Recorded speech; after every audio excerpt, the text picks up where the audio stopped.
Break के बाद एक बार फिर से आपको खुश आमदीद कहते हैं। बैटल ऑफ एशिया कप और दुबई में मैदान सजा हुआ है। हम हर रोज़ ही बात कर रहे हैं ओमान के साथ पाकिस्तान का इमरान सोहेल मैच। भारत ने तो अपना हल्की टीम के साथ भी पूरा, जिसे कहते हैं कि पूरे वजन के साथ मैच खेला है। पाकिस्तान को क्या करना है? देखिए, पाकिस्तान के पास भी 2 मैचेस हैं। जैसे इंडिया ने अपना पहला मैच खुलकर खेला है और वो किसी भी इस प्लान में नहीं थे कि उन्होंने जो है वो वनडे या टेस्ट कोई लूज बॉल देना ही नहीं है भाई उन्होंने। देखिए, अगर उनके कप्तान आए हैं तो कप्तान ने पहले बॉल पर ही शॉर्ट ऑफ लेंथ के ऊपर फायर फेंका बॉल को। इसी तरह कल पाकिस्तान को अगर खेलना है ओमान के अगेंस्ट तो उन्हें ऑल आउट जाना है। उन्होंने पहले बॉल से लेकर लास्ट बॉल तक एग्रेसिव क्रिकेट खेलनी है। अगर वो ये सोचे कि हाँ यार फखर जमान के 50 हो रहे हैं, सामी के 50 हो रहे हैं, सलमान अली आगा अपनी फॉर्म को वापस लाने के लिए क्रीज के अंदर खड़ा है, जो मुझे लगता है ऐसा नहीं करेंगे। तो मुझे ये समझ आ रही है सेल्फिश नहीं होना।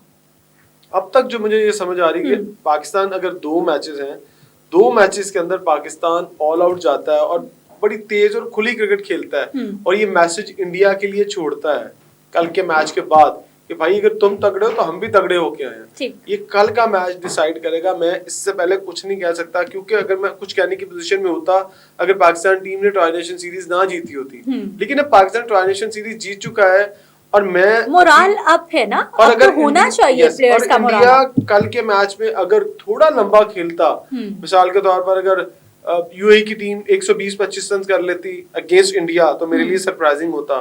फिर उसके बाद अगर यूएई की टीम इंडिया को कोई लंबा खिलाती, मेरा ख्याल अगर फर्ज करें इंडिया मुश्किल में डाल देती, अगर 10 ओवर तक भी ले जाती खींच के, तो मैं समझता कि हाँ यार कुछ है, हो सकता है। बट अब की कंडीशंस में मैं कुछ नहीं कह सकता जब तक मैं कल पाकिस्तान और ओमान का मैच नहीं देख लेता। पाकिस्तान और ओमान का मैच ये डिसाइड करेगा कि पाकिस्तान की टीम दुबई के अंदर कैसा खेल रही है। शारजा की जो जीत है उसको भूल जाए, उसको सेलिब्रेट जितना करना था आपने कर लिया। हाँ। कहते हैं ना हर दिन एक नया दिन होता है, तो आपके लिए उस खुशफहमी में मत रहिएगा कि आपने ट्राई नेशन सीरीज यूएई और अफगानिस्तान से जीती है। भाई यहाँ इम्तिहान अब अगली जमात का है। अब अगले स्टैंडर्ड पे आप पहुंचे तो अगले स्टैंडर्ड के लिए थोड़ी मुश्किल पेपर्स होंगे, तो उन मुश्किल पेपर के लिए तैयारी भी थोड़ी मुश्किल हमें करनी है, ज्यादा तैयारी करनी पड़ेगी। मैच इंडिया का, टीम इंडिया की बैटिंग लाइन स्ट्रांग रही, फास्ट बॉलर आपको मैदान पे छाए नजर आए, स्पिनर्स तो हमें दिखे ही, या फिर आपको लग रहा है कि वो हर तरफ से पूरी तैयारी के साथ आए? देखिए, इंडिया ने तो कोई कसर, अब मैं उसमें डिस्कस करने के लिए इसलिए ज्यादा नहीं होता कि अब 57 रन में मैं क्या बैटिंग एनालिसिस करूं कि इंडिया के कुछ 5-6 बैट्समैन आते खेलने के लिए, तो मैं उसे एनालाइज भी करने की पोजीशन में होता। अब इंडिया के बैट्समैन जो प्लेयर्स आ रहे हैं, जो टीम में मौजूद हैं, जो ग्राउंड में उतरे थे, उनका कोई बैकग्राउंड भी तो है ना, मतलब उसके अकॉर्डिंग हम उसको एनालिसिस दे सकते हैं कि भाई उनका। मैं एनालिसिस क्या कर सकता हूँ, मैं एनालिसिस ये कर रहा हूँ कि इंडिया की जो स्पिन बॉलिंग है वो मुझे देखने के लिए मिली। ठीक। अब इंडिया की जो स्पिन बॉलिंग है उसके अंदर स्पिनर्स ने जो किया, वरुण चक्रवर्ती ने जो किया, पटेल ने जो किया, फिर उनके जो दुबे हैं उन्होंने जिस तरह से फास्ट बॉलिंग की, मुझे कल ये लगा कि फास्ट बॉलर्स को भी इस पिच के ऊपर इन कंडीशन के अगर पिचेस ऐसी रही तो हेल्प मिलेगी। अगर ये पिच मैं आपको आज बता दूं, शाहीन शाह अफरीदी के पास अगर ये पिच होती, हसन अली के पास ये पिच होती, तो शायद वो भी यूएई की टीम को इतने ही रन्स पर आउट कर देते। ठीक। बट पाकिस्तान के अगेंस्ट इंडिया किस तरह की पिच प्रिपेयर करता है, कितना घास छोड़ता है, कितना ट्राई करता है, लेकिन अगर पिचेस ऐसी ही रही थ्रू आउट द टूर्नामेंट तो मुझे लगता है कि मैचेस तगड़े होंगे। तो स्पिनर से ही बचना है पाकिस्तान को। देखिए 3 स्पिनर है इंडिया के पास, उन 3 स्पिनर्स के बाद 2 फास्ट बॉलर है, बल्कि 3 फास्ट बॉलर, एक ऑलराउंडर है, 2 फास्ट बॉलर है। अब एक है दुबे, एक है बुमराह और एक है पांड्या। अब बुमराह करते हैं यॉर्कर लेंथ बॉलिंग, उनके लिए पिच मैटर नहीं करती है, उनकी वो लेंथ ही है, वो शॉर्ट ऑफ लेंथ बॉलिंग करते हैं या वो स्लोअर वन बहुत ज्यादा करते हैं। अब दूसरी तरफ आ जाते हैं पांड्या अपनी एक मेन उनकी लाइन ऑफ लेंथ है, उसके ऊपर वो खेलते हैं, लेकिन बट पांड्या अगेंस्ट पाकिस्तान या किसी भी टीम के क्यों खतरनाक है कि वो जब बैटिंग करने आते हैं तो अपनी टीम की गिरी हुई पोजीशन को भी उठा के ले जाते हैं। सो वहां पर जो है वो बड़ा इंपॉर्टेंट होता है कि पांड्या किस कंडीशन में और किस नंबर पर खेलने के लिए आते हैं। ठीक।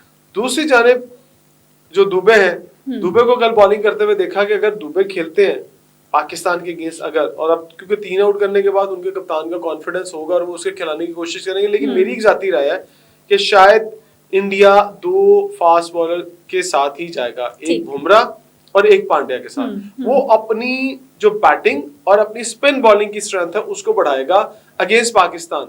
ये स्ट्रेटेजी इंडिया की होगी। मुझे नहीं लगता कि दुबे की टीम में जगह बनेगी नहीं बनेगी, लेकिन अगर 4 स्पिन के साथ इंडिया जाता है, 2 फास्ट बॉलर के साथ जाता है, तो it's very difficult for the Pakistan कि वो किस तरह से जो है वो सरवाइव करेंगे स्पिनर्स को।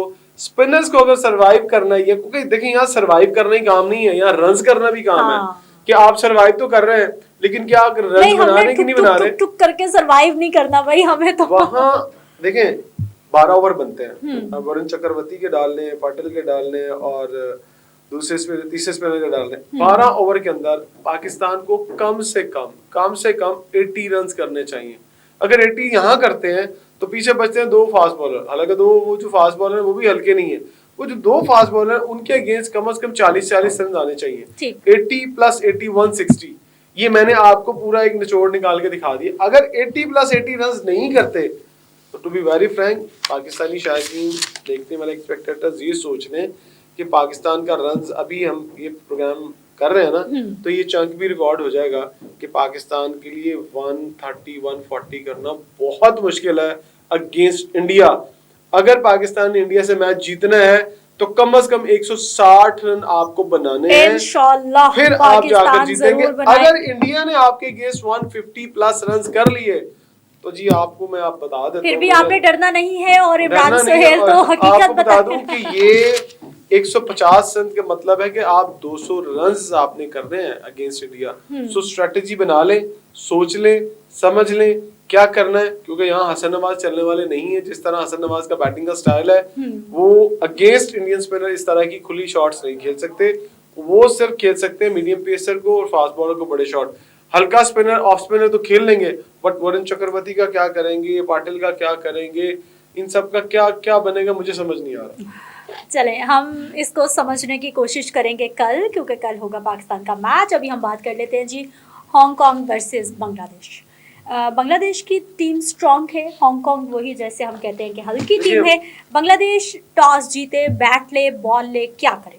देखिए क्योंकि ये मैच अबू धाबी के अंदर है, तो अबू धाबी की कंडीशन फिर अगेंस्ट थोड़ी चेंज है। अगर बांग्लादेश टॉस जीता है तो वो पहले बैटिंग की तरफ जाएगा, और अगर हांगकांग मैच जीता है तो वो भी पहले बैटिंग करेगा। यहाँ जो टॉस जीतेगा वो पहले बैटिंग करेगा, ये दुबई नहीं है। यहाँ पर पहले देखिए, अब लास्ट मैच में अगर आप देखें तो अफगानिस्तान की टीम का मैच हुआ था अगेंस्ट हांगकांग, तो वहां पर भी आपने सिचुएशन देखी किस तरह की थी। अच्छी बैटिंग की अफगानियों ने, और उसके बाद उन्होंने आराम से जो है वो हांगकांग की टीम को आउट कर लिया। तो मुझे लगता है कि यहाँ पर भी कुछ ऐसा ही होगा कि आज बांग्लादेश टॉस जीतेगा और टॉस जीतकर वो कोई रन करेगा, 160 65 70 रन के करीब जाएंगे, 160+, और फिर वो मुश्किल हो जाएगा क्योंकि स्पिनर अच्छे हैं बांग्लादेश के। बांग्लादेश के स्पिनर क्यों अच्छे हैं, उनकी टीम क्यों फॉर्म में है, क्योंकि पाकिस्तान जिन्होंने ट्राई नेशन सीरीज जीती है उनको 3 मैचों की सीरीज में शिकस्त दी थी, तो वो उनकी होम एडवांटेज थी। तो मुझे लगता है ये कंडीशन सिमिलर ही है, क्योंकि एशिया के अंदर है तो बांग्लादेश, श्रीलंका, यूएई, पाकिस्तान, इंडिया, ये सारे एशिया के अंदर ही आते हैं, तो कंडीशन में उतना ज्यादा फर्क नहीं है। लेकिन फिर भी यहाँ पर उनको, उनके बैटर्स को फायदा होगा। उनके फास्ट बॉलर अच्छे हैं, उनके तंजीम अच्छे हैं, उनके 1-2 फास्ट बॉलर हैं वो अच्छे हैं, सो वो फास्ट बॉलर से भी फायदा लेंगे और उनके बैट्समैन भी जो है वो कोशिश करेंगे। इमरान, हांगकांग के पास भी तो ज़ीशान अली हैं, उनके पास यास्मीन मुर्तज़ा हैं जिनकी अच्छी खासी रिप्यूट है, अच्छा खासा वो है। सवाल अगला भी है इसके साथ, क्या कुछ ऐसा हो सकता है कि कोई मुश्किल में डाल दे हांगकांग बांग्लादेश को? मतलब इतनी है उसमें टीम में विल? देखिए, मुझे तो जो हांगकांग की टीम ने पहला मैच खेला तो मुझे तो ऐसा कोई एक्स्ट्राऑर्डिनरी, कोई ऐसा प्लेयर, ऐसी एबिलिटी उनके अंदर दिखाई नहीं थी। 2 प्लेयर थे वो डबल फिगर में पहुंचे थे, बाकी सारे सिंगल फिगर के अंदर आउट हुए थे, और ना ही उनके पास कोई ऐसा तगड़ा फास्ट बॉलर है जो कि ऐसी पेस के साथ बॉलिंग करे, ऐसा स्पिन अटैक उनका हो कि हाँ वो बांग्लादेश को मुश्किल में डालेंगे। लेकिन आज का मैच बांग्लादेश के लिए इम्पोर्टेंट क्यों है? क्योंकि हमारे ग्रुप के अंदर तो रन रेट वाला फड्डा नहीं होगा, बट आप, मैं अपने नाज़रीन को ये बता दूं कि जो ग्रुप बी है उसमें बांग्लादेश, श्रीलंका और अफगानिस्तान, यहाँ रन रेट वाला रोलर रहेगा। जिसका रन रेट अच्छा होगा वो क्वालिफाई करेगा। सो इसलिए ये ग्रुप बड़ा इंपॉर्टेंट है और सबके मैचेस बड़े इंपॉर्टेंट है। पाकिस्तान को तो आसान से हमने सुपर 4 में क्वालिफाई कर जाना है, पर दूसरी तरफ से थोड़ा डाउट है कि श्रीलंका आता है, बांग्लादेश आता है, अफगानिस्तान आता है, कौन आता है। ये बहुत इंपॉर्टेंट सवाल है और इसका जवाब शायद किसी के पास भी नहीं हो। ठीक है, बहुत शुक्रिया इमरान सोहेल हमारे साथ मौजूद रहने के लिए। आज हम आपसे इजाज़त चाहते हैं, कल दोबारा मुलाकात करते हैं। और बांग्लादेश वर्सेस हांगकांग आज मैच है दोनों टीम्स के लिए। बेस्ट ऑफ लक, कल मिलते हैं। अल्लाह निगहबान।